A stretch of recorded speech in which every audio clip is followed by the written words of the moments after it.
अस्सलाम वालेकुम साथियों। एक आज मैं बड़े गंभीर मुद्दे पर बात करना चाहता हूँ। एक बड़ा ही देश के अंदर चर्चा का विषय है कि यकीनन गाय का बचाया जाना बेपनाह जरूरी है, क्योंकि हम देख रहे हैं कुछ सालों से जितना गाय को बचाने की कोशिश की जा रही है उतनी ही गाय लुप्त होती जा रही है। आज गाय की अच्छी नस्लें देखने को नहीं मिल रही। जो नस्लें भी हैं तो वो दूसरी टाइप की अमेरिकन और दूसरी गाय है जिनका दूसरे जानवरों से क्रॉस किया गया है, जिसको मोदी जी के नवरत्न सुधांशु त्रिवेदी ने कहा है कि वो गाय नहीं है जो काट काट के खा रहे, कोई बात नहीं, खाए उनको। जो गोवा के, पश्चिम बंगाल के और किरण रिजिजू जो खाते हैं, मोहन पारिकर जो मुख्यमंत्री साहब गोवा के इंतकाल कर चुके हैं, मर गए, वो खाते थे। उन्होंने कहा हम खूब खिलाएंगे, तो उन्होंने कहा वो गाय नहीं, वो मैथुन है। तो वो उस तरह की गाय भी पैदा कर दी गई है। यकीन गाय का बचाना बहुत जरूरी है। गाय जो है उसका इंसानियत पे बेपना एहसान है। अब तो ट्रैक्टर और उसकी टाइम आ गया, वरना गाय ने एक तरफ जहां हमें दूध पिलाया, अच्छी नस्ल जो हमारे खूंटे में बंधी गाय देखती सुंदर लगती थी, हमें अच्छा लगता था, उसके साथ साथ गाय ने हमको बैल भी दिए जिनसे हमारी खेतियां हुआ करती थी। आज बैल खत्म हो चुका है। ये खत्म क्यों हो रहा है, इस पर एक चर्चा का मेन बिंदु यही है। इसी पर हम चर्चा करेंगे। दरअसल क्या है कि इंसान जो है बड़ा सेल्फिश और बड़ा मतलबी होता है। उसने देखा कि गाय से हमें कोई फायदा नहीं हो रहा, तो गाय पालना बंद कर रहा है। घोड़ा एक टाइम हमारी शान हुआ करता था, हमारे यहाँ जिसके हुआ होता था वो बड़े समाज का बड़ा इज्जतदार और बड़ा ही अहम आदमी हुआ करता था। लेकिन अब घोड़े का उपयोग खत्म हो गया, क्योंकि मोटरसाइकिल चल गई, कार चल गई और तरह तरह के साधन हमारे पास हो गए। पहले घोड़ा ही था तो घोड़े को शान भी समझा जाता था, घोड़े पाले भी जाते थे, घोड़े की मार्केट में अच्छी वैल्यू भी हुआ करती थी। लेकिन जैसे ही हमें मोटरसाइकिल उससे मिल गई, कार मिल गई, तो हमने घोड़े को बिल्कुल साइड कर दिया। घोड़े बेचारे लगड़ाते फिरते हैं, कोई ढंग का घोड़ा समाज में दिखाई नहीं देता है। अगर कुछ घोड़े भी हैं तो वो घोड़े वो रेस वाले घोड़े मौजूद है, वरना हर एक के घर जो होता था गांव का जिम्मेदार और समाज के जिम्मेदार मुखिया टाइप का आदमी, उससे यह घोड़ा हुआ करता था, वो बिल्कुल प्रथा खत्म हो चुकी है। घोड़ा बिल्कुल खत्म होने के कगार पे है। मेरी चिंता यही है कि आने वाले वक्त में कहीं गाय भी खत्म ना हो जाए, गाय भी खत्म न हो जाए। बैल पहले हमारे एक तो बड़ी शान होती थी कि साफ पला कोई लड़की वाला आता था रिश्ता देखने, तो सबसे पहले बैलों की जोड़ी देखा करता था कि भाई कितने आलीशान बैल है, ये वाकई बात अच्छे हित होंगे इसके। उससे उसकी हैसियत का अंदाजा लगा दिया जाता है। किसी को तो नहीं लगा कहाँ जा रहे हैं बैल, हालांकि बच्चे कह रहे गाय की, गाय तो नजर आ रही है लेकिन बैल नजर नहीं आ रहे। हालांकि गाय भी जितनी होनी चाहिए उतनी नजर आ रही। वजह यह है कि बैल से इनका फायदा नहीं मिल गया। इसलिए बहुत से गोपालक और गाय को पालने वाले किसान जो है, वो जब गाय बच्चे और किसी का बछड़ा होता है तो वो किसी न किसी तरीके से बछड़े को मार देते हैं। बात भी लगती है लेकिन हकीकत यही है।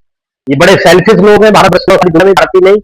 यहाँ पे तुम देखो, माँ बाप का आलम ये है कि अनाथ आश्रम में छोड़ देते हैं। ऐसे ऐसे लोग अनाथ आश्रम में पड़े हुए हैं कि 5-5 हजार और 10-10 हजार करोड़ रुपए कमा कर उन्होंने अपने बच्चों को दिए। रेमंड्स का मालिक जो है, असल मालिक जो उसका फाउंडर है, वो अनाथ आश्रम में पड़ा हुआ है, जो हजारों करोड़ की कंपनी इसने खड़ी कर दी। अब बूढ़ा हो गया और बच्चे के नाम, बेटा जो जवान हो गया, वो कंपनी संभाल लिया, उसके नाम सारी कंपनी कर दी और उसने उठा के उसको अनाथाश्रम में डाल दिया, तेरी कोई जरूरत नहीं। तो वही आप ये सोचेंगे गाय को आप कितनी बड़ा मर्तबा देते हैं, उसका गोबर भी खा ले, उसका मूत भी पी ले, तो ये पंडित जी ये समझने वाला नहीं है। इंसान को उसको रिटर्न मिल रहा है, फायदा क्या मिल रहा है? गोबर खाने से, मूत पीने से कोई मसला हल नहीं हो रहा उसका। वो ये देख रहा है कि मैंने गाय पाली, मैंने 10 साल गाय पाली, अब उसकी मार्केट वैल्यू क्या है। जिस तरह से जबरदस्ती गाय को रोका जा रहा है बेचने से और कुर्बानी देने से और दूसरी चीजों से, तो उससे गाय की मार्केट वैल्यू बिल्कुल हो गई। अभी अब से क्या हुआ, मोदी ने गाय भारत के अंदर खूब कट रही है, दबा के कट रही है, लेकिन विदेशों के दस्तरखान पे गाय जा रही है। हमारे यहाँ खाना, हमारे यहाँ कोई खा लेगा तो अपराध है, हालांकि बीजेपी का खा लेगा तो कोई अपराध नहीं है। मुसलमान की बात करें बहुत बड़ा जेल में डाल दो, सलाखों में डाल दो।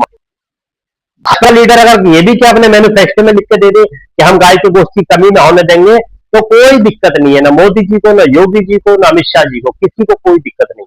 ये मोहन पारिकर ने कहा था, ये किरण रिजिजू ने कहा था, हम गाय खाते हैं, हमारे नॉर्थ ईस्ट में गाय की कोई गोश्त की कोई कमी न होगी। अभी बंगाल में भी ये उन्होंने जाहिर करी है कि कोई बात नहीं, गाय कटती रहेगी। और अभी भी गाय पे पाबंदी नहीं है काटने पे, नियम बता दिए कि होगा, ये होगा, हमारा उसका बाइकाट कर दिया।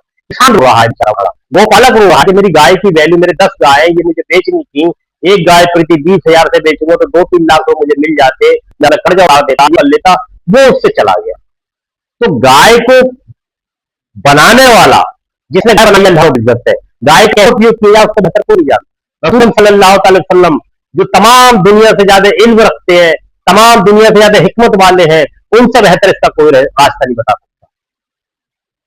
तो वही रास्ता अभी अरशद मदनी साहब का बयान आ रहा है, महमूद मदनी साहब का बयान आ रहा है कि जी गौ रक्षा होनी चाहिए, पशु इसको घोषित करो, इसको राष्ट्रीय पशु घोषित कर दो, इसको वो घोषित कर दो। राष्ट्रीय पशु घोषित करने के बाद भी गाय नहीं बचेगी। गाय तभी बचेगी जब गोपालक को इसका रिटर्न मिलेगा। गाय तभी बचेगी जब गाय पालने वाले को उसका फायदा मिलेगा।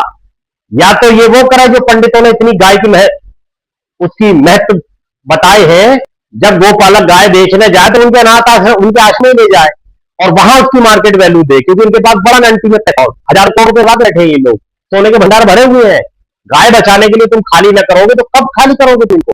वो पालोगे और वहां गाय जो इस्लामी कायदा कानून है तो ठीक है, बनाने वाला अल्लाह ही है ना, उसने जो कानून इसके हित में बनाया वो किराए में है। वरना खिचड़ खिचड़ के गाय इसमें मर रही है, वो शालों में मरती है।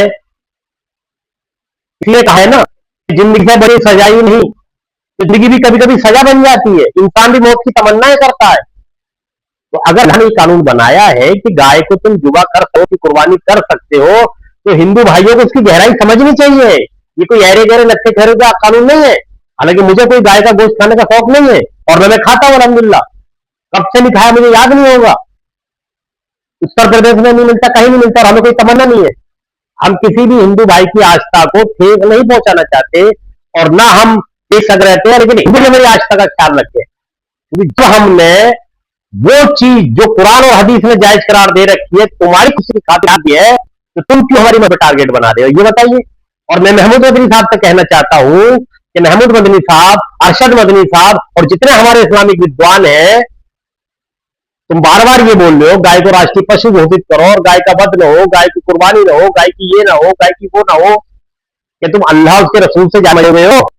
तो बात बोलने का दम नहीं रखते तो खामोश रहो, हक बात बोलो, दुनिया अमल करे ना करे। हक यही है कि अल्लाह ने जो चीज गाय करार दे दी उसके अंदर फायदे हैं। गाय जब यह कुर्बान होती थी तो गाय की बेहिसाब बढ़ोतरी हो रही थी, बाजार गायों के भटे खूब गाय नजर आती थी, चारा गांव में गाय नजर आती थी। आज उसकी मार्केट वैल्यू खत्म होगी तो कोई पालने को तैयार नहीं है।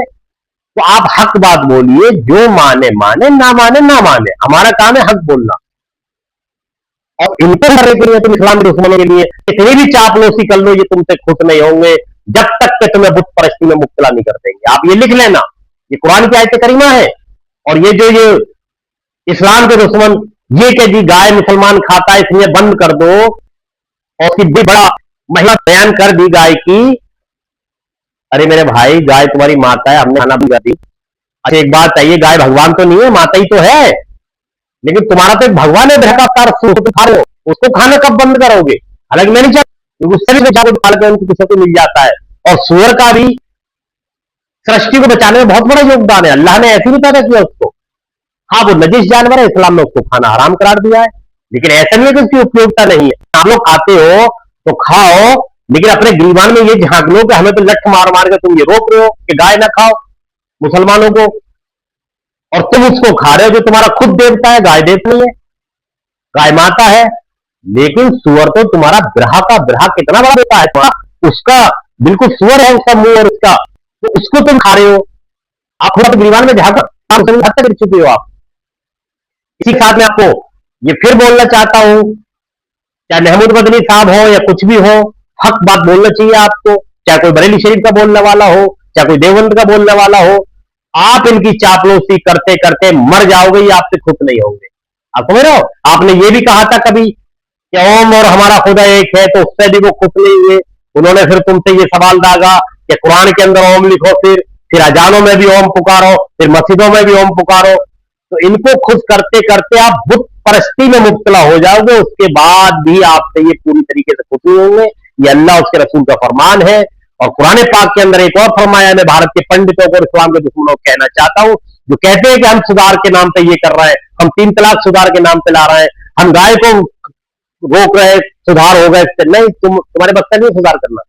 अल्लाह रब्बुल इज्जत ने कुरान पाक के अंदर इरशाद फरमाया है कि और वो कहते हैं कि हम ये तो सुधार के लिए कर रहे हैं, लेकिन ना, वो सुधार नहीं कर रहे, वो फसादी हैं, वो फसाद बर्पा कर रहे हैं।